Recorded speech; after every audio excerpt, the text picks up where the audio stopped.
kami hormati Bapak Ibu Guru serta karyawan SD Negeri 03 Nogosari. Pertama-tama marilah kita panjatkan puja dan puji syukur kehadirat Tuhan Yang Maha Esa, yang mana atas berkah rahmat hidayahnya sehingga kita masih bisa berkumpul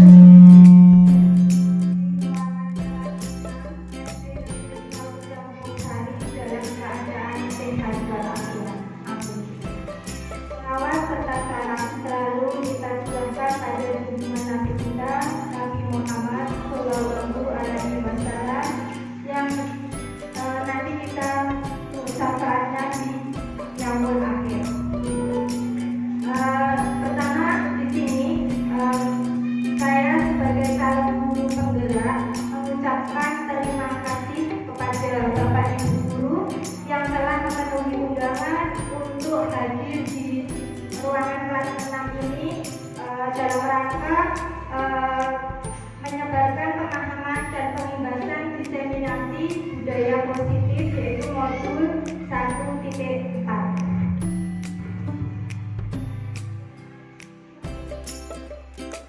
Budaya positif di sekolah yaitu nilai-nilai dan kebiasaan-kebiasaan di sekolah yang berpihak pada peserta didik agar mereka dapat berkembang menjadi pribadi yang kritis, penuh hormat dan bertanggung jawab. Itu arti dari budaya positif di sekolah. Jadi di lingkungan sekolah itu kita sebagai seorang pendidik itu harus memberikan budaya positif yang terbaik untuk anak didik kita. Perubahan paradigma yaitu untuk membangun budaya yang positif, sekolah itu perlu menyediakan lingkungan yang positif juga, lingkungan yang aman dan nyaman agar murid-murid itu mampu untuk berpikir, bertindak, dan mencipta dengan merdeka, mandiri, dan bertanggung jawab. Selanjutnya, disiplin dikaitkan dengan kontrol. Dalam hal ini, kontrol guru dalam menghadapi seorang murid. Ilustrasinya ya, sebelum nanti kita memahami tentang apa itu budaya positif, itu ada ilustrasi seperti ini. Anda dan teman Anda akan melakukan kegiatan cobalah buka. Anda itu adalah sebagai A. Tugas Anda itu adalah mengepalkan salah satu tangan Anda. Terus Anda membayangkan bahwa menyimpan sesuatu yang sangat berharga di dalam kepalan tangan Anda. Anda perlu menjaga benda tersebut sekuat tenaga Anda karena begitu pentingnya untuk kehidupan Anda. Selanjutnya, tugas dari rekan Anda yaitu si B itu adalah mencoba dengan segala cara untuk membuka kepalan tangan Anda. Teman Anda itu menawarkan, membujuk, menghadir, mengintimidasi, memarahi, menggoda, bahkan menggelitik agar Anda itu bersedia membuka kepalan tangan Anda. Cobalah kira-kira kegiatan tersebut secara bergantian, masing-masing A dan B itu punya waktu 30 detik. Berarti nanti kalian bisa memberikan contoh, kita mengepal ini tangan ya, tangan itu. Terus setelah itu kira-kira kita diskusikan dengan kegiatan ini, apakah Anda atau B itu membuka kepalan tangan Anda, alasannya apa? Terus kalau yang kedua, apakah Anda atau si B menutup kepalan tangan Anda, mengapa alasannya? Terus dalam kegiatan ini sesungguhnya siapa yang memegang memegang kendali atau kontrol untuk membuka atau menutup kepalan tangan? Ya, kita bisa bayangkan bahwa saat ini kita itu mempunyai sesuatu yang berharga, terus kita pekal tangan kita. ya, bahkan mungkin ini supaya kita itu membuka kepala tangan kita. Menurut Bapak Ibu, kira-kira yang atau kepala tangan itu kira-kira kepalanya itu akan dibuka atau tetap dia akan menutup kepala tangan itu? Kira-kira bagaimana? Itu sesuatu yang sangat berbeda. Jadi kita kan setiap manusia itu kan mempunyai mungkin sesuatu yang berharga sangat penting buat kehidupan kita. Ya, kadang kan kalau ada sesuatu yang penting itu tidak mungkin orang lain itu mengetahuinya. Ya itu ya. Berarti kira-kira orang yang memegang kepala itu akan membuka atau menutup. Bagaimana Bapak Ibu? Menutup atau buka? Alasannya bagaimana? Kira-kira mungkin ada yang mau berpendapat, bisa disampaikan kira-kira orang itu akan membuka atau menutup kepala tangan itu. Monggo Bapak Ibu boleh berpendapat dengan ilustrasi seperti tersebut. Ada yang mau berpendapat? Ya, silahkan Bapak Haryono bisa mengungkapkan pendapatnya tentang ilustrasi atau percobaan seperti contoh itu. Terima kasih. Assalamualaikum warahmatullahi wabarakatuh. Waalaikumsalam warahmatullahi wabarakatuh. Di sini saya ingin mencoba merespon apa yang terjadi dari kasus tersebut. Jadi kalau teman-teman yang lain itu secara kompak itu mengatakan bahwa si A itu akan menutup atau tidak membuka.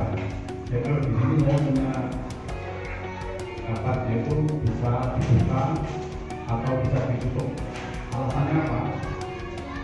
Dia akan bertahan untuk menutup kepala tangan tersebut karena dia ingin mempertahankan atau dia punya prinsip bahwa yang bersangkutan tidak akan membuka tangan sampai kapanpun karena dia tidak mempunyai prinsip yang kuat ya untuk tidak membuka tangan. Itu yang pertama.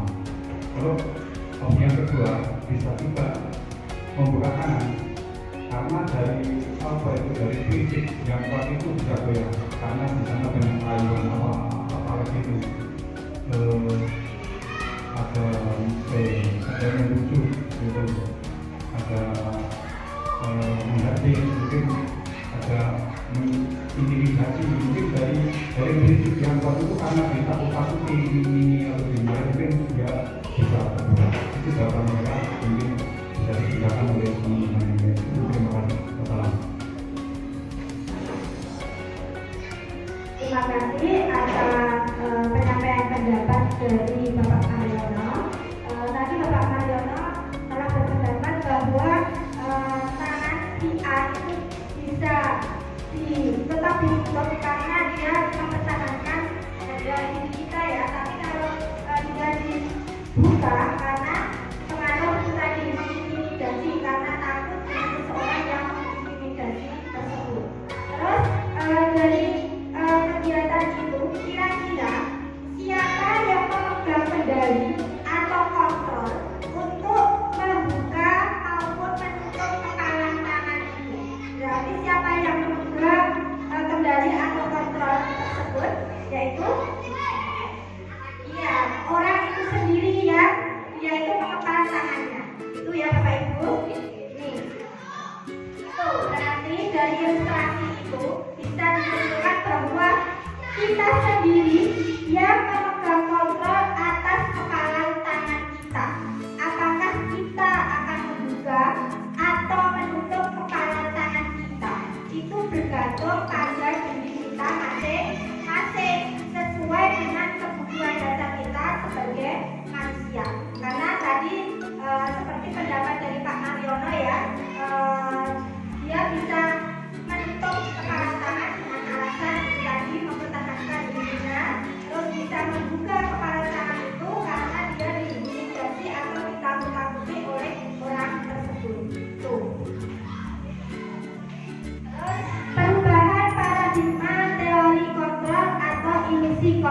itu maksudnya tidak sesuai dengan kenyataannya. Ilusi guru mengontrol murid. Ilusi bahwa kritik dan membuat orang merasa bersalah itu bisa menguatkan karakter. Yang ketiga, ilusi bahwa semua penguatan positif itu efektif dan bermanfaat. Yang keempat, ilusi bahwa orang dewasa itu mempunyai hak untuk memaksa. Itu adalah ilusi kontrol atau tidak sesuai dengan kenyataan, ya. Itu.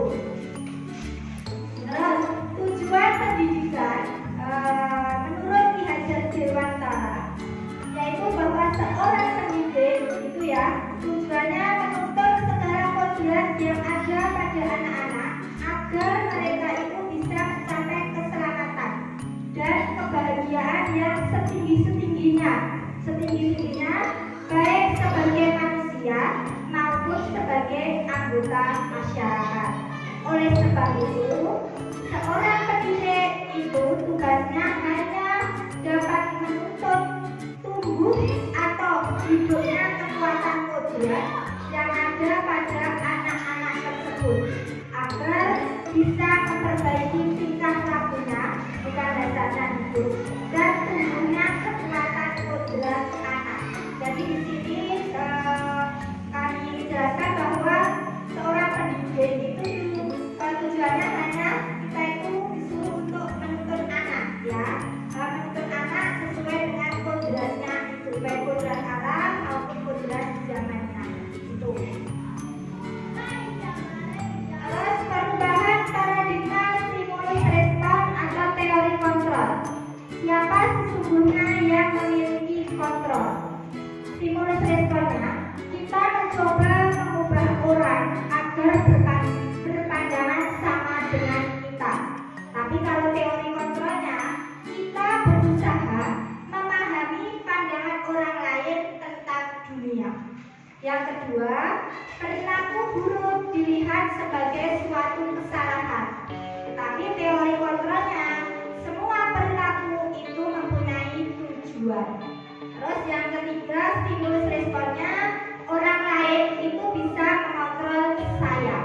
Tapi teori kontrolnya, hanya Anda yang bisa mengontrol diri Anda sendiri, tapi bukan orang lain.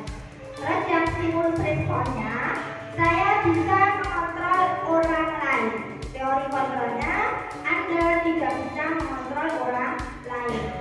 Terus yang stimulus respon yang kelima, pemaksaan ada pada saat tujuan gagal. Itu teori kontrolnya, dengan kolaborasi dan konsensus atau diartikan sebagai kesepakatan bersama itu bisa menciptakan pilihan-pilihan yang baru. Terus yang terakhir, stimulus respon, model berpikir menang atau kalah. Kalau teori kontrolnya itu model berpikir menang-menang. Terus di sini saya akan menyampaikan tentang makna disiplin. Ya, tapi Bapak Ibu guru pernah dengar kata dari disiplin dan kita akan belajar apa itu arti kata dari disiplin. Disiplin berasal dari bahasa Latin yaitu disciplina yang artinya belajar. Disiplin diri membuat orang menggali potensinya menuju sebuah tujuan apa yang dia hargai. Namun dalam budaya kita, makna kata disiplin itu telah berubah menjadi sesuatu yang dilakukan seseorang pada orang lain untuk mendapatkan kepatuhan. Kecenderungan umum adalah menghubungkan kata disiplin dengan ketidaknyamanan, bukan dengan apa yang kita harga atau pencapaian suatu tujuan kuliah. Terus bisa disimpulkan bahwa disiplin itu adalah kemampuan pemerintah diri sendiri dalam mengontrol dan menguasai diri untuk memilih tindakan yang mengacu pada nilai-nilai yang kita hargai dengan penuh tanggung jawab tanpa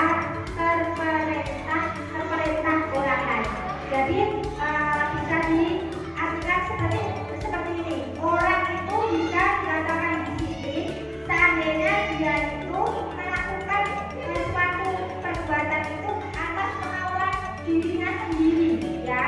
Itu karena pertama dia itu merasa dia itu tanggung jawab untuk melakukan suatu kegiatan tersebut tanpa dia diperintah oleh orang lain. Kalau seseorang itu mempunyai rasa disiplin. Nilai-nilai kebajikan. Maksud dari nilai-nilai kebajikan yang kita hargai itu adalah nilai-nilai kebajikan atau sifat-sifat positif manusia yang merupakan tujuan mulia yang ingin dicapai oleh setiap individu. Nilai-nilai kebajikan yang ingin dicapai oleh setiap anak Indonesia, khususnya para pelajar ya di seluruh Indonesia, itu kita kenal dengan profil pelajar Pancasila yang meliputi ada 6, mulai dari beriman, bertakwa kepada Tuhan Yang Maha Esa, dan berakhlak mulia, ada mandiri, ada bernalar kritis, ada berkebinekaan global, bergotong royong, dan yang terakhir kreatif. Teori motivasi perilaku manusia itu untuk menghindari ketidaknyamanan atau hukuman. Apa yang akan terjadi apabila saya tidak melakukannya, itu disebut sebagai motivasi eksternal. Terus yang kedua, untuk mendapatkan imbalan dari orang lain atau institusi. Apa yang akan saya dapatkan apabila saya melakukannya, itu juga suatu motivasi eksternal, ya. Jadi melakukan suatu kegiatan atau perbuatan tapi dia itu yang pertama karena menjadi hukuman atau ketidaknyamanan, kedua itu mendapatkan karena supaya mendapatkan imbalan dari orang lain, ya, itu merupakan motivasi eksternal. Nah yang ketiga, orang berperilaku itu karena untuk menghargai dirinya sendiri, ya. Saya akan menjadi orang yang seperti apa apabila saya melakukan perilaku seperti itu. Itu merupakan motivasi internal atau yang disebut sebagai tujuan disiplin yang positif. Jadi seseorang itu melakukan perilaku tapi tujuannya itu untuk menghargai dirinya sendiri. Itu ya merupakan motivasi internal atau tujuan dari disiplin positif tersebut. Terus tentang kebutuhan dasar manusia. Realitas kebutuhan masing-masing manusia itu berbeda. Kita berusaha untuk memahami pandangan orang lain tentang dunia. Setiap orang atau setiap manusia itu mempunyai gambaran yang berbeda tentang kebutuhan. Tetapi pada dasarnya manusia itu mempunyai 5 kebutuhan dasar, ya, yang meliputi 1. Survival. Ya, survival itu kebutuhan untuk bertahan hidup. Terus yang kedua itu biologis, itu kebutuhan rasa cinta dan kasih sayang. Terus yang ketiga itu freedom. Freedom itu artinya kebutuhan kebebasan. Terus yang keempat kebutuhan dasar manusia itu untuk fun. Fun itu kebutuhan akan kesenangan. Dan yang terakhir itu power. Itu kebutuhan akan kekuasaan.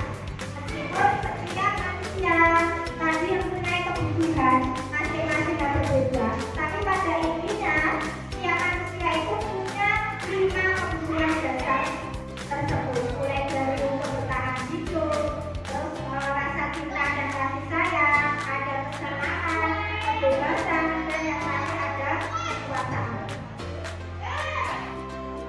Terus ini ada sebuah ilustrasi tentang kebutuhan dasar manusia. Ibu Ani itu guru kelas 5 di SD Pelita Hati. Sedang bingung menghadapi ujian, salah satu murid di kelasnya yang bernama Andi. Beberapa anak telah datang dan mengeluhkan Andi yang seringkali meminta bekal makan siang mereka dengan paksa. Jika Anda menghadapi situasi seperti itu,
bersama dipenuhi Andi. Jadi Andi tadi melakukan dia sering meminta bukan makanan dari temannya dengan dipaksa, dengan cara paksa. Dengan kegiatan seperti itu kita bisa mengidentifikasi Andi melakukan hal tersebut karena satu, apabila jawaban Andi dia merebut makanan tadi karena ia lapar dan orang tuanya tidak membawakan bekal makan siang. Berarti dari ilustrasi itu kebutuhannya dari Andi itu adalah untuk bertahan hidup. Karena mungkin nanti kalau dia tidak meminta makan dia takut kelaparan dan nanti mungkin bisa pingsan juga ya kalau tidak dia makan itu. Terus yang kedua, apabila jawaban Andi karena ia senang temannya memperhatikan dia, kebutuhannya adalah cinta dan kasih sayang, kebutuhan untuk diterima. Karena dengan perbuatan itu pasti kan sesuai yang karena diambil tadi kan mungkin dia ke Andi. Mengapa kamu mengambil bekal makanan itu? Itu kan jawaban Andi mungkin dia senang temannya itu memperhatikan dia. Terus jawaban yang ketiga, seandainya Andi itu merasa dia itu hebat karena temannya jadi takut dan menuruti keinginannya.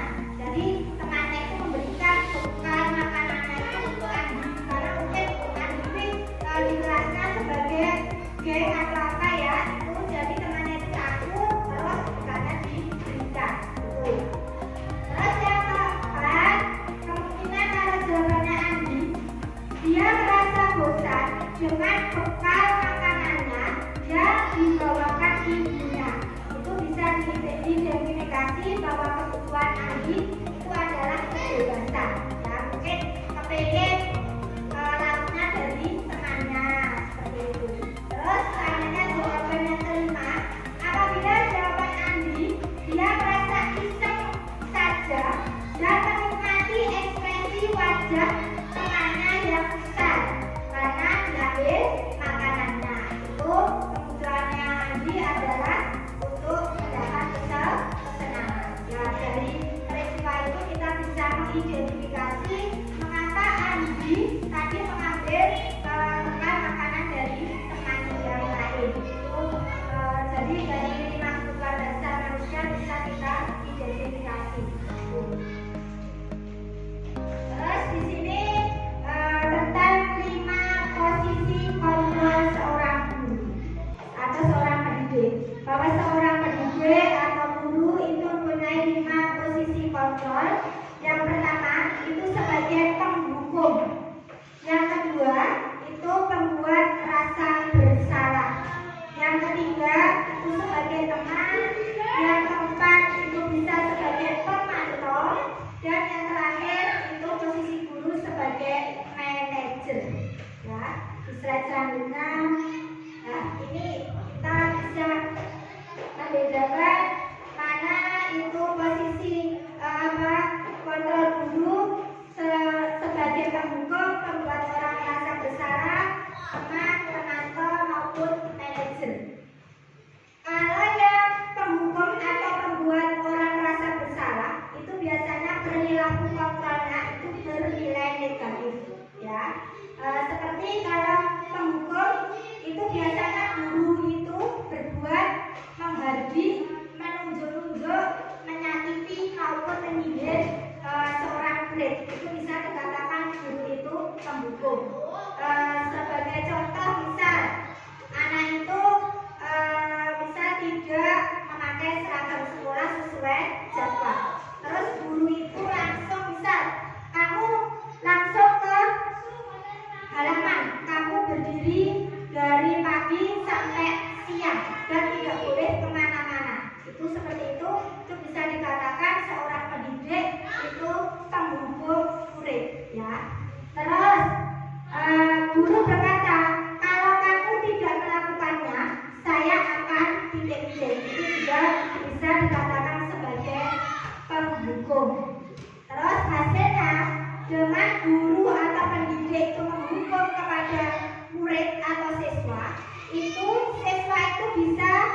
menjadi pemberontak, pendendam, bahkan bisa menyalahkan guru atau orang lain. Itu kalau posisi guru sebagai penghukum.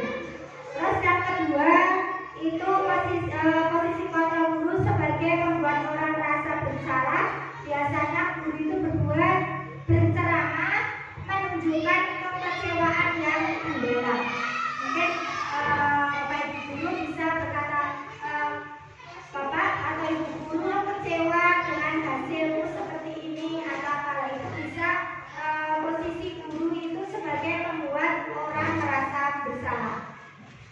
Terus guru berkata, kamu sudah mengecewakan ibu atau bapak guru. Hasilnya, dengan guru itu melakukan membuat orang merasa bersalah, siswa itu bisa menyembunyikan, menyangkal, bahkan berbohong. Jadi tidak berkata jujur apabila siswa itu melakukan suatu kesalahan. Itu. Terus posisi kontrol guru sebagai yang ketiga, teman. Kalau sebagai teman itu biasanya guru membuatkan alasan-alasan untuk murid-muridnya. Dengan cara bagaimana? Biasanya berkata, lakukan untuk bapak atau ibu guru. Ya sudah, nanti bapak atau ibu guru bantu bereskan. Itu kalau sebagai teman. Hasilnya bagaimana? Si anak itu pasti ketergantungan terhadap guru tersebut. Itu hasil dari posisi kontrol guru sebagai teman. Terus yang keempat, posisi kontrol guru sebagai pemantau. Itu guru berbuat biasanya menghitung dan menghukum dengan perkataan seperti apa peraturannya, apa konsekuensinya atau sanksinya, terus apa yang telah kamu lakukan, apa yang terjadi sekarang. Nah hasilnya dengan guru berfungsi sebagai pemantau itu berarti bisa menyesuaikan kondisi apabila diawasi. Berarti murid itu dalam tahap pengawasan seorang guru tersebut. Terus posisi kontrol yang terakhir seorang guru itu adalah seorang manajer. Kalau seorang manajer itu biasanya guru itu berbuat mengajukan pertanyaan-pertanyaan kepada siswa tersebut dengan seperti itu, apa yang kita yakini, apa kamu meyakini hal tersebut? Kalau kamu meyakininya, kamukah bisa memperbaikinya? Kalau kami memperbaikinya, jadi kira-kira hal tersebut akan menggambarkan apa tentang dirimu? Kalau mungkin siswa itu melakukan suatu kesalahan, pasti guru itu katanya seperti itu. Misal apa yang kita yakini di dalam kelas, terus apa kamu meyakini hal tersebut, gitu. Nah hasilnya bagaimana? Itu bisa menguatkan watak atau karakter dari si murid tersebut. Itu ya, itu tentang posisi kontrol seorang guru. Ada 5 tadi yang bersifat negatif, itu biasanya fungsi guru sebagai penghukum sama membuat orang merasa bersalah. Sedangkan yang nilainya positif itu guru bisa sebagai teman maupun pemantau. Dan yang terakhir itu yang kita harapkan sebagai seorang guru atau pendidik, kita diharapkan bisa menjadi kontrol diri sebagai seorang manajer. Ya, ketika siswa itu mengalami atau melakukan suatu masalah.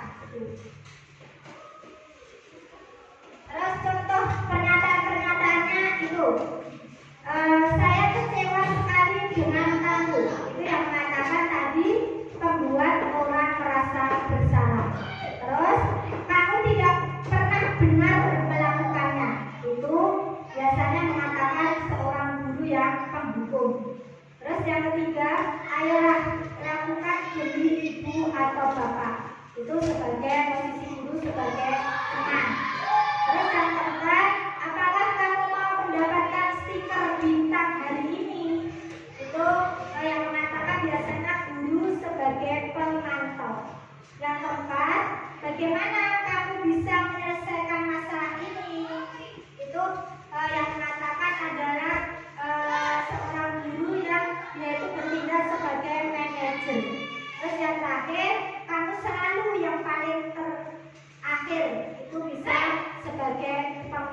mendukung. Itu ya Bapak Ibu, seandainya kita itu mendapati murid kita yang melakukan suatu kesalahan, itu posisi kita itu bisa kita tempatkan sebagai manajer, ya. Jadi kita tidak boleh diharapkan sebagai penghukum, sebagai pembuat orang merasa bersalah, karena kasihan kepada murid-murid kita. Terus ini lanjut tentang peraturan kelas. Biasanya di setiap kelas itu pasti ada suatu peraturan kelas. Nah, dari suatu peraturan kelas itu bisa dibuat menjadi keyakinan kelas. Itu perbedaannya mungkin kalau peraturan kelas itu lebih siswa itu secara terpaksa melakukannya. Misal dilarang rame di dalam kelas. Nah, itu bisa kita ubah menjadi keyakinan kelas. Kalau keyakinan kelas biasanya kalimatnya itu bernilai positif. Misal tidak boleh rame di dalam kelas, itu bisa dijadikan bisa menjaga suasana kondusif ketika di dalam kelas. Nah, itu kan kalimatnya lebih bernilai positif, tidak seolah-olah siswa itu merasa tertekan dengan tidak boleh seperti itu, ya. Terus dari keyakinan kelas yang dibuat itu nanti bisa berkembang menjadi lingkungan yang positif. Jadi siswa itu sudah merasa kalau dia itu tanggung jawab, disiplin, dia bisa meyakini keyakinan kelas yang sudah dibuat di dalam kelas, dan nanti bisa menjadikan lingkungan positif khususnya di lingkungan sekolah. Terus yang terakhir nanti bisa memberikan budaya positif juga di lingkungan sekolah kita dengan kegiatan-kegiatan yang positif itu. Terus tentang keyakinan kelas. Keyakinan kelas itu adalah nilai-nilai kebajikan atau prinsip-prinsip universal yang disepakati bersama secara universal, lepas dari latar belakang suku, negara, bahasa, maupun agama. Menurut dosen, suatu keyakinan itu akan lebih memotivasi seseorang dari dalam atau dari unsur intrinsiknya. Terus dengan keyakinan kelas itu, seseorang akan lebih bersemangat untuk menjalankan keyakinannya daripada hanya sekedar mengikuti serangkaian peraturan. Itu ya dinamakan sebagai keyakinan kelas. Nah, ini kita tentukan keyakinan kelas, ya. Keyakinan kelas itu bersifat abstrak daripada peraturan dan biasanya lebih rinci dan konkret atau nyata. Terus yang kedua, keyakinan kelas itu berupa pernyataan-pernyataan yang universal. Terus yang ketiga, pernyataan keyakinan kelas senantiasa dibuat dalam bentuk kalimat yang positif. Yang keempat, keyakinan kelas itu hendaknya tidak terlalu banyak sehingga siswa itu mudah untuk memahami dan melihat tentang keyakinan kelas yang telah dibuat.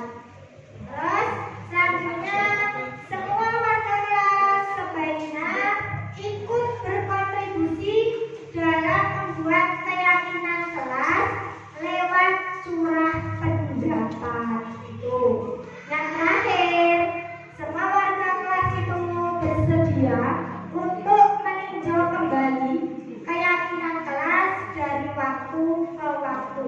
Mungkin dari keyakinan kelas awalnya kita membuat 5, dan dari 5 itu sudah siswa itu sudah menjalankan semua 3. Nah, itu harus kita tinjau terus.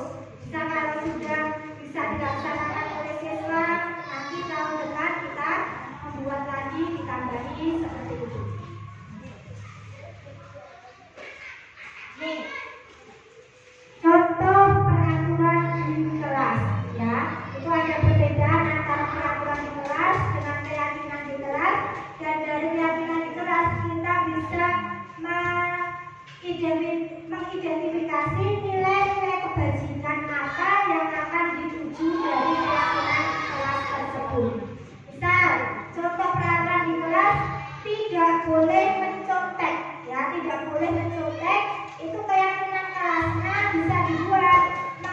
mengerjakan tugas dengan sendiri. Nah, itu nilai kebajikannya apa? Kalau siswa itu tidak boleh mencontek, berarti itu mandiri, ya mandiri nilai kebajikannya. Terus yang kedua, tidak boleh rame di kelas, itu contoh peraturannya. Keyakinannya kedua adalah menjaga ketenangan di dalam kelas. Dan nilai kebajikannya itu bisa nilai tertib atau menjaga ketertiban, ya itu. Terus contoh peraturan di kelas, berpakaian seragam.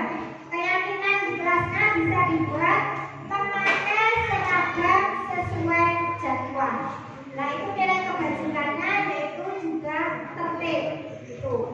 Terus peraturan di kelas, tidak terlambat sekolah. Contoh keyakinan di kelasnya, datang sekolah tepat waktu. Nah, itu nilai kebajikannya yaitu disiplin. Terus contoh peraturan di kelas yang lain, tidak boleh mengejek teman. Keyakinannya itu saling menghargai teman. Nah, itu nilai kebajikannya bisa toleransi atau saling menghargai. Terus peraturan di kelas bisa fokus dalam belajar. Contoh keyakinannya di kelas, mengikuti pembelajaran dengan tenang. Nah, itu nilai kebajikannya menunjukkan rasa tanggung jawab. Terus contoh yang terakhir, misal peraturan di kelas itu buang sampah pada tempatnya. Keyakinan di kelasnya itu menjaga kebersihan di dalam kelas. Nah, nilai kebajikannya itu nilai kebersihan, ya. Itu perbedaan mungkin contoh itu kalimat peraturan di kelas dan contoh keyakinan di kelas serta nilai-nilai kebajikan yang dituju dari keyakinan di kelas yang telah dibuat. Terus selanjutnya budaya positif yang selanjutnya yaitu mengenai segitiga restitusi. Apa itu yang dimaksud dengan segitiga restitusi? Itu adalah suatu proses untuk menciptakan kondisi bagi murid untuk memperbaiki kesalahan mereka sehingga mereka bisa kembali pada kelompok mereka dengan karakter yang lebih kuat. Nah, melalui restitusi itu, segitiga restitusi itu, guru bisa satu, membantu murid menjadi lebih memiliki tujuan disiplin positif serta memulihkan dirinya setelah berbuat salah. Terus yang kedua, bisa membantu murid untuk jujur pada diri sendiri dan mengevaluasi dampak dari kesalahan yang dilakukan. Yang terakhir, memberikan penawaran bukan paksaan untuk memperbaiki suatu kesalahan. Itu dengan segitiga restitusi itu guru bisa melakukan hal-hal seperti itu. Jadi bisa membantu murid untuk lebih memiliki tujuan disiplin yang positif. Terus membantu murid itu supaya lebih jujur dan mengevaluasi dirinya sendiri ketika murid itu berbuat salah. Terus yang terakhir itu guru bisa memberikan penawaran, ya, tapi bukan paksaan ya, penawaran ketika murid itu melakukan kesalahan. Penawarannya itu berupa itu suatu hal atau perbuatan yang mungkin murid itu bisa memperbaiki suatu kesalahan tersebut. Itu segitiga restitusi. Terus segitiga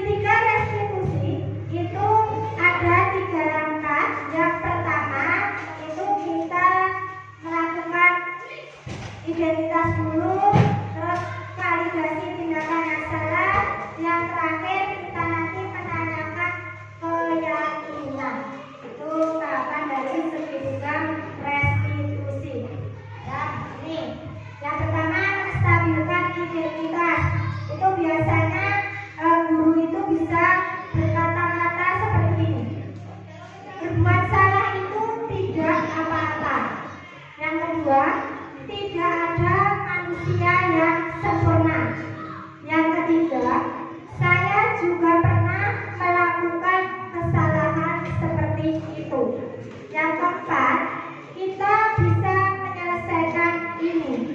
Terus yang kelima, Bapak Ibu tidak tertarik mencari siapa yang salah, tetapi Bapak atau Ibu ingin mencari solusi permasalahan ini. Terus kamu berhak merasa begitu. Itu tadi tahapan dalam menstabilkan identitas. Berarti ketika menstabilkan identitas, Bapak atau Ibu guru itu bisa menggunakan kalimat-kalimat seperti itu kepada siswa yang sedang melakukan suatu kesalahan. Jadi ketika siswa itu berbuat salah, Bapak Ibu guru itu tidak boleh langsung menyalahkan siswa tersebut. Tapi kita harapkan kita bisa menyelesaikan masalah itu dengan sedikit resolusi. Yang tahapannya tadi satu, menstabilkan identitas. Yang kedua, validasi tindakan yang salah. Itu biasanya kalimatnya, padahal kamu bisa melakukan yang lebih buruk dari ini ya. Terus bisa dengan kalimat, kamu pasti punya alasan mengapa melakukan hal itu. Terus yang ketiga, kamu patut bangga pada dirimu sendiri karena kamu telah melindungi sesuatu yang penting buatmu. Itu ketika guru melakukan validasi tindakan yang salah. Terus yang terakhir, itu langkahnya yaitu menanyakan keyakinan. Itu biasanya guru menggunakan kalimat seperti ini. Apa yang kita percaya sebagai warga di kelas, itu biasanya nanti berhubungan dengan nilai keyakinan kelas yang sudah dibuat, ya. Terus yang kedua, apa nilai-nilai hukum yang telah kita sepakati di dalam kelas. Terus apa bayangan kita tentang kelas yang ideal itu yang bagaimana. Yang terakhir, kamu mau menjadi seperti apa? Itu ketika tahapan menanyakan suatu keyakinan. Itu tadi tahapan segitiga restitusi. Untuk lebih jelasnya ini langsung kita kajian ke dalam suatu kasus, ya. Contohnya, pagi ini pembelajaran tatap muka terbatas mulai dilakukan di sekolah kami. Anak-anak sudah berdatangan, kecuali Randy yang belum kelihatan batang hidungnya. Begitu pelajaran akan dimulai, Randy datang dengan kondisi yang berantakan. Maggie, temannya, bertanya mengapa dia berantakan. Namun Randy malah marah-marah dan menantang temannya itu hingga terlibat adu mulut.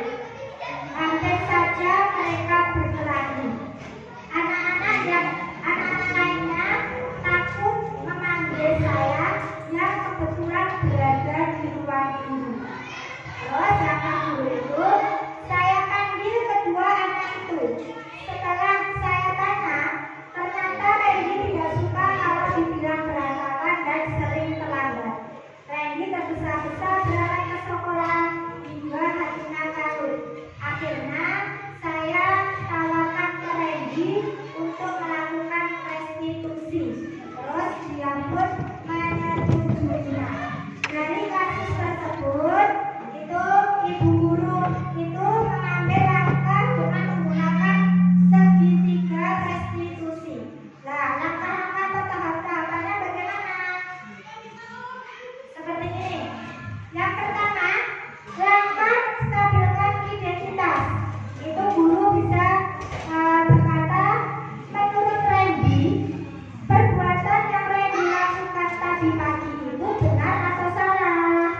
segitiga restitusi yang kedua itu validasi tindakan yang salah.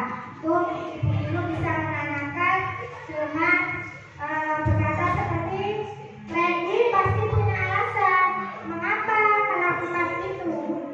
Terus juga bisa sekarang ceritakan kepada ibu apa alasannya.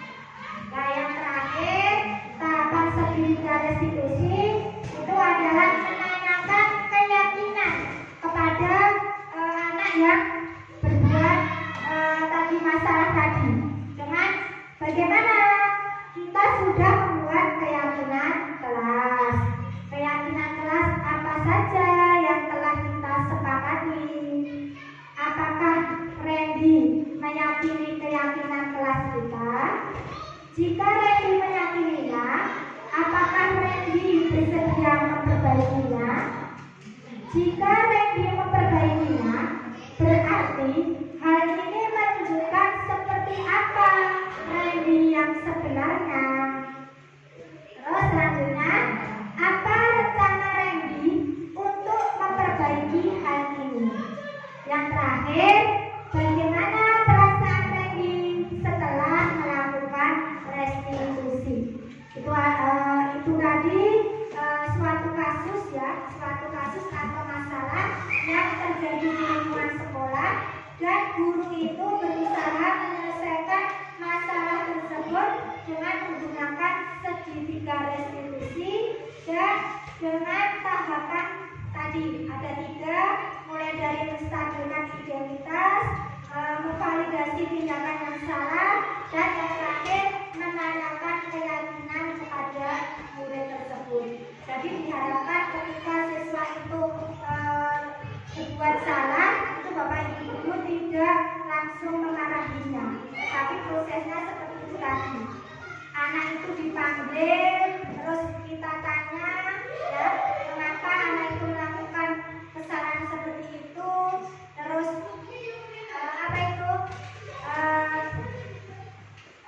hal yang harus diyakini di kelas itu yang bagaimana yang sudah dibuat, apakah siswa itu bisa memperbaiki kesalahan yang telah dilakukan itu tadi contoh suatu kasus dan langkah-langkah penyelesaiannya dengan segitiga restitusi.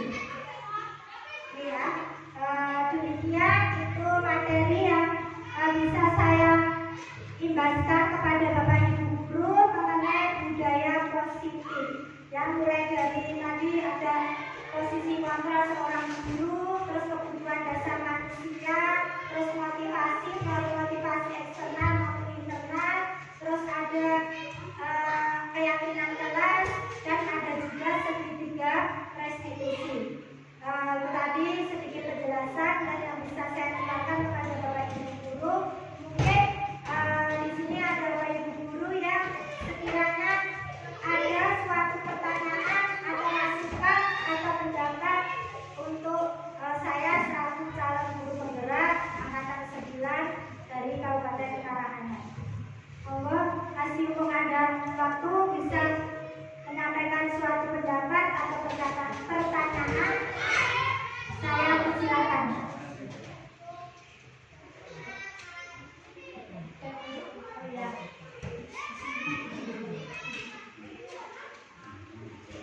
Tadi di depan tentang kontrol negatif dari seorang guru, ada yang sebagai pembohong.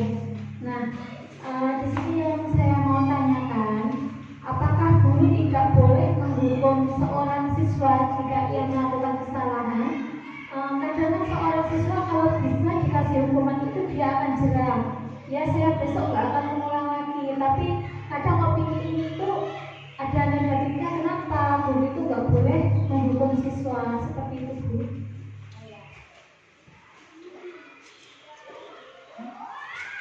Terima kasih atas pertanyaan yang telah disampaikan oleh Bu Wahyu. Di sini langsung saya tanggapi saja mengenai mengapa seorang guru itu tidak boleh memberikan hukuman kepada siswa. Tetapi ada kalanya ketika guru itu memberikan suatu hukuman kepada siswa, siswa itu bisa jerah dan tidak akan mengulangi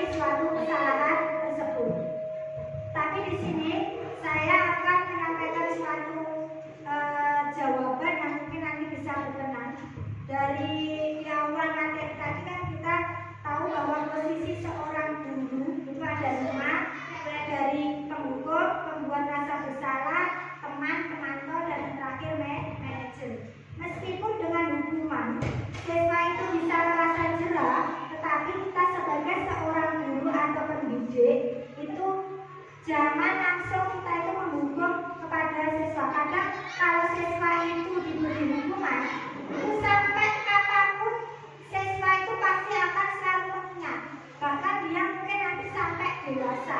Itu kasihan, nanti mental anak itu mungkin dengan hukuman itu terus dia itu merasa tertekan juga, ya, tertekan juga, bisa berdiri di bawah tiang bendera dari pagi sampai siang. Nah itu kan tugasnya adalah supaya siswa jerah, tapi itu bisa memberikan dampak negatif kepada siswa. Mungkin siswa itu nanti kalau tidak kuat, capek, nanti lama-kelamaan bisa pingsan. Tapi beda lagi bisa dengan konsekuensi. Kalau konsekuensi itu beda lagi dengan hukuman. Misal contoh, siswa tidak mengerjakan PR.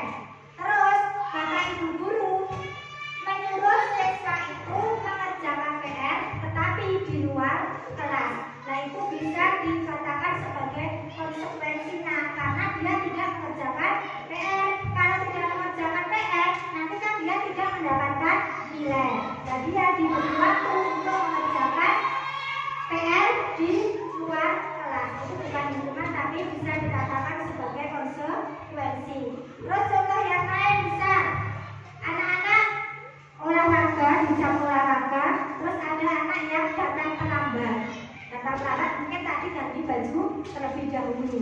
Terus bapak atau ibu guru olahraga itu terus menyuruh anak itu, sekarang kamu lari-lari dulu di halaman, bisa sebanyak 2 kali. Nah itu juga bisa dikatakan sebagai konsekuensi karena mungkin anak itu tidak datang tepat waktu ketika mengikuti jam olahraga. Kok tidak dikatakan hukuman, Bu? Karena dengan berlari-lari itu tadi, itu kan juga bisa memberikan kegiatan pemanasan siswa sebelum melakukan kegiatan olahraga. Jadi kan kalau anak kegiatan olahraga itu kan pasti awalnya diberi pemanasan dulu supaya mungkin otaknya tidak kaget seperti itu. Nah itu tidak dikatakan sebagai hukuman ketika anak-anak itu disuruh lari-lari kecil di halaman mungkin 1 atau 2 kali, itu ya. Tapi beda kalau hukuman tidak seragam terus disuruh berdiri di tiang bendera dari pagi sampai nanti pulang sekolah, dan itu dinamakan hukuman karena mungkin nanti siswa merasa keberatan dan mana negatif juga. Dan dengan memberikan hukuman itu siswa itu pasti akan selalu teringat sampai kapanpun, mungkin nanti sampai tua aja pasti ingat, aku dulu SD diberi hukuman bapak atau ibu guru seperti ini, ya. Itu mungkin penjelasan dari saya Wahyu. Sudah cukup belum? Mungkin yang lain bisa menambahi. Mungkin masih ada suatu pertanyaan yang lain? Ya silakan Ibu. Ada waktunya. Tadi kan ada keyakinan kelas Ibu. Saya mau bertanya bagaimana cara atau langkah-langkah untuk membuat keyakinan kelas. Ya, terima kasih. Terima kasih atas pertanyaan yang disampaikan oleh Bu Novi. Di sini saya akan menjelaskan bagaimana langkah-langkah membuat keyakinan kelas. Langkah-langkahnya, pertama kita mengumpulkan dulu siswa di dalam kelas itu, berkumpul bersama-sama dulu di dalam kelas.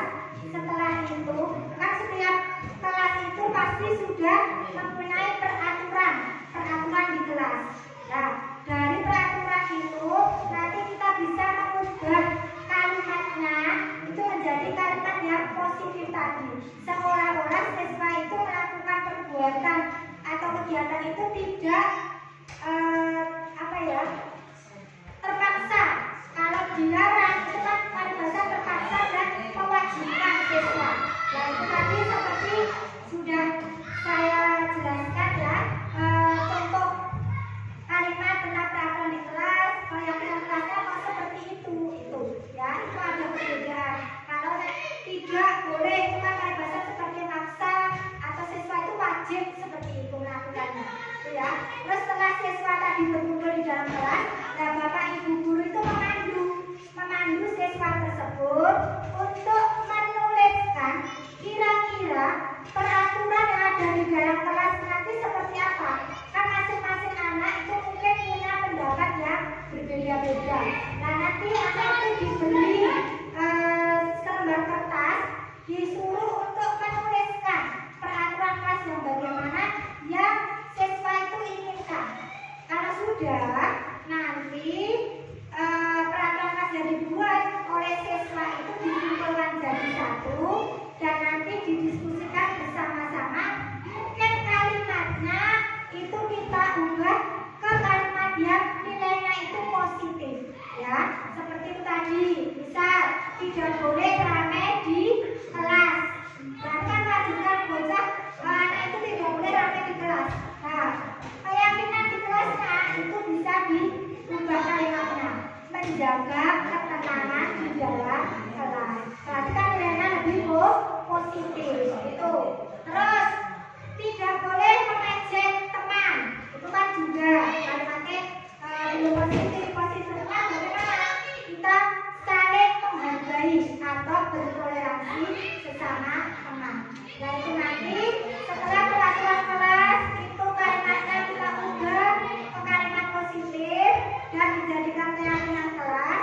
Nah nanti tinggal keyakinan kelas kita bentuk, bisa dengan ditulis tangan juga bisa, nanti ditempelkan di kertas karton. Kalau tidak seperti itu nanti diketik guru, bapak ibu guru, nanti dikreasikan sendiri-sendiri.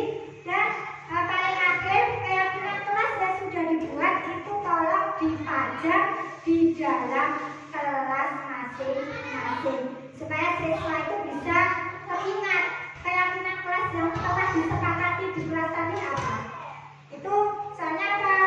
Ketika siswa nanti melakukan suatu kesalahan, nah itu nanti bapak ibu guru kembali menanyakan tentang keyakinan kelas yang telah dibuat atau disepakati sebelumnya. Seperti itu Ibu Robi, langkah-langkahnya. Mungkin nanti ada gambaran, bisa kita membuat suatu keyakinan kelas ya di kelasnya masing-masing. Mungkin masih ada bapak ibu guru yang lain mungkin yang akan bertanya atau memberikan masukan atau pendapat tentang kegiatan pada pagi hari ini. Saya persilakan.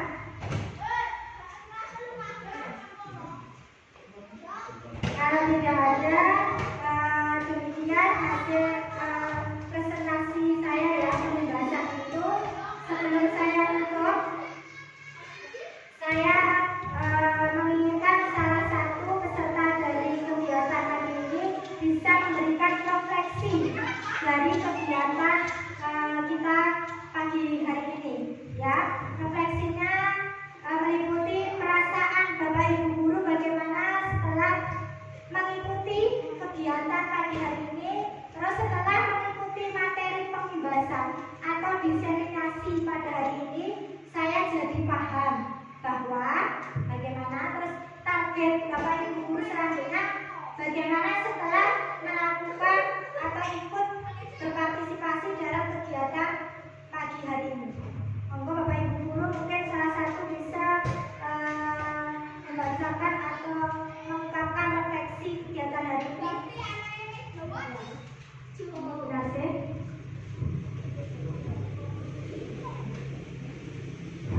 Baik, terima kasih atas waktunya yang diberikan. Di sini saya akan memberikan refleksi tentang materi pada hari ini disampaikan oleh Bu Elsi. Bagaimana perasaan saya setelah mendapatkan sosialisasi budaya positif, yaitu rasanya senang karena bisa mendapatkan ilmu, bisa mendapatkan tambahan pengalaman, pengetahuan baru dan wawasan baru, seperti itu. Mendapatkan pengalaman dan wawasan baru dari paparan materi yang disampaikan oleh Bu Elsi pada pagi siang hari ini. Dan langkah selanjutnya yang akan saya lakukan adalah yaitu membuat keyakinan kelas yang seperti yang telah disampaikan Bu Elsi tadi, dan berusaha kalau ada suatu permasalahan di dalam kelas dengan siswa, saya akan segera menyelesaikan masalah itu dengan segitiga restitusi, seperti itu Bu Elsi. Terima kasih.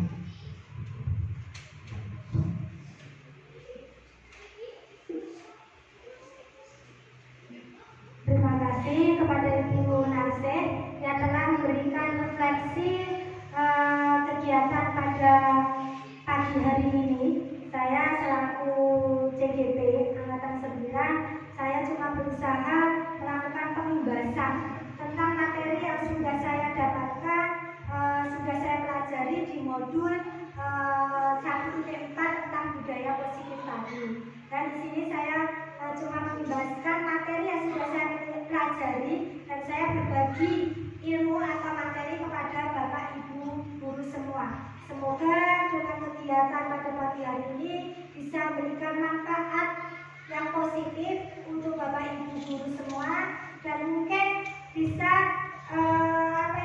mempunyai target untuk melaksanakan budaya-budaya positif yang sudah saya jelaskan sebelumnya. Ya, demikian kegiatan pembahasan tentang budaya positif pada pagi hari ini.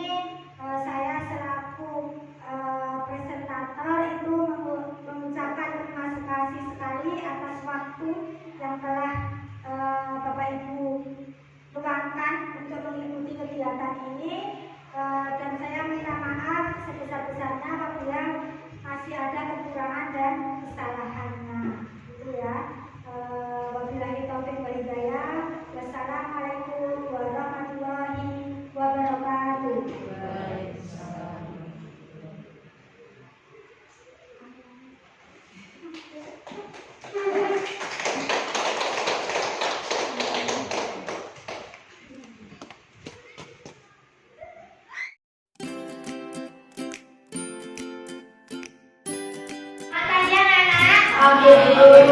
Ya, bagaimana kabar kalian hari ini? Baik. Ya, alhamdulillah keadaan kalian hari ini baik dan sehat.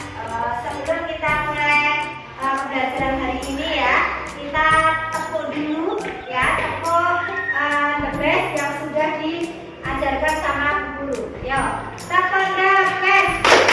I am the best. You are the best.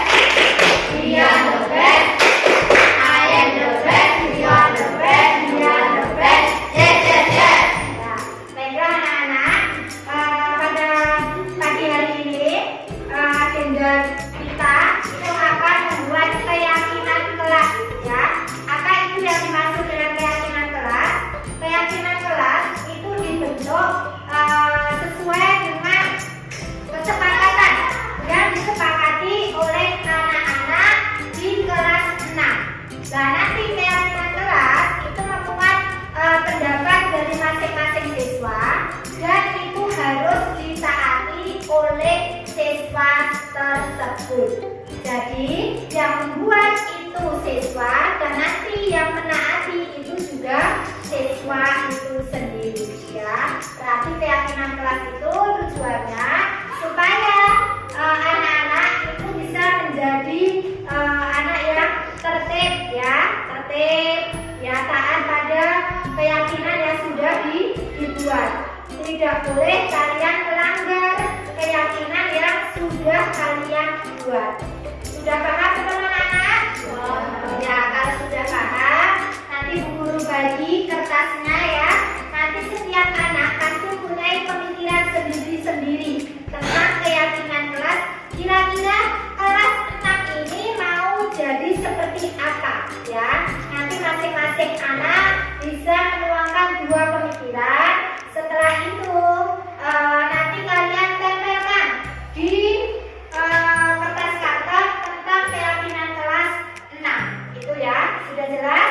Ini Bu Guru bagi, terus langsung kamu tulis ya keyakinan kelas seperti apa yang kamu minta di kelas 6 ini. Kamu jadi apa kelas 6 itu ya?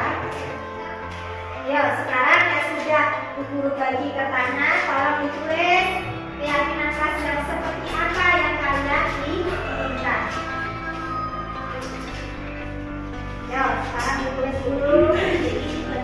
Ya, nanti ditempelkan di situ kalau sudah. Ya, dulu kasih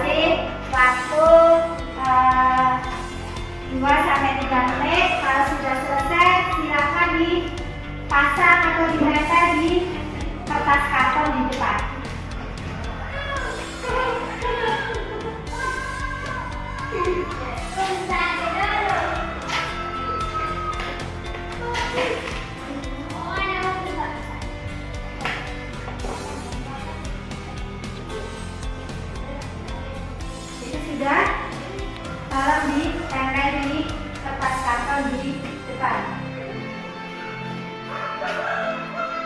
Ya. Terus nanti yang lain ikut dikasih di bawah di samping-sampingnya supaya nanti menjadi satu keyakinan kelas 6 hasil pemikiran dari kalian semua. Yuk, yang sudah tolong ditempelkan.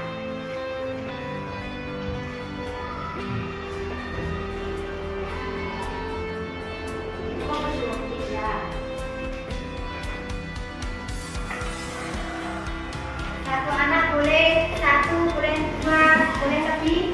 Yuk.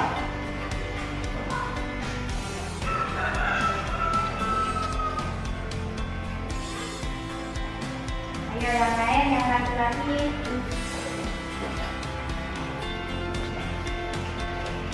Yang masih punya pemikiran bisa dituangkan lagi, nanti ditempelkan lagi bisa.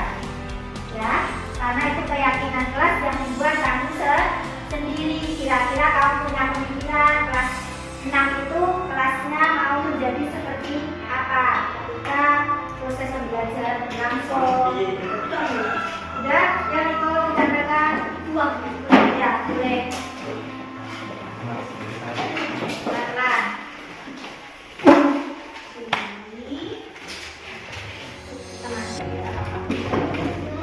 Ya.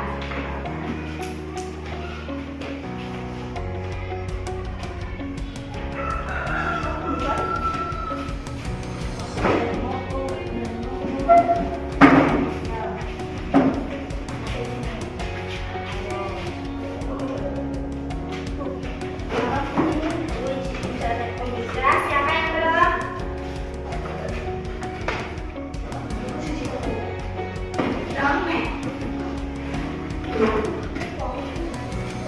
Ayo, siapa yang belum silakan ditempel di kertas karton. Setiap anak harus punya pemikiran ya untuk mendapatkan nanti keyakinan kelas. Nanti semua anak itu kita bacakan ya satu-satu keyakinan kelasnya seperti apa.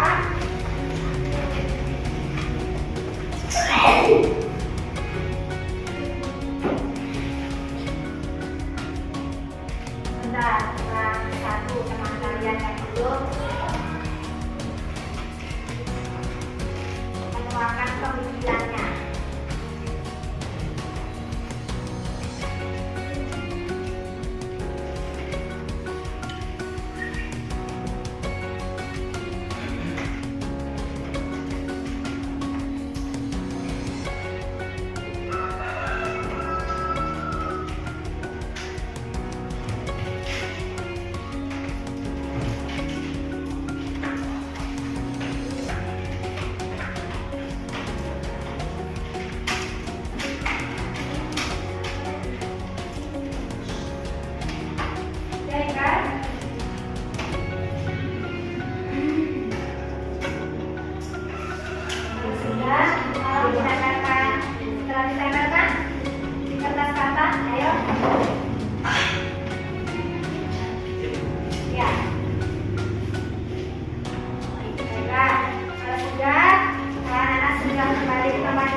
Terus ada lagi Jadi tidak boleh rame ketika ada proses pembelajaran, ya. Terus selanjutnya tidak boleh mencoret-coret tembok kelas, ya.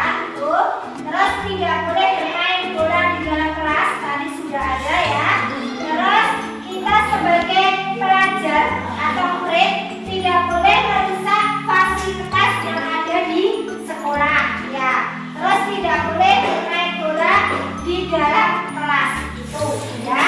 Itu tadi merupakan pemikiran dari kalian semua.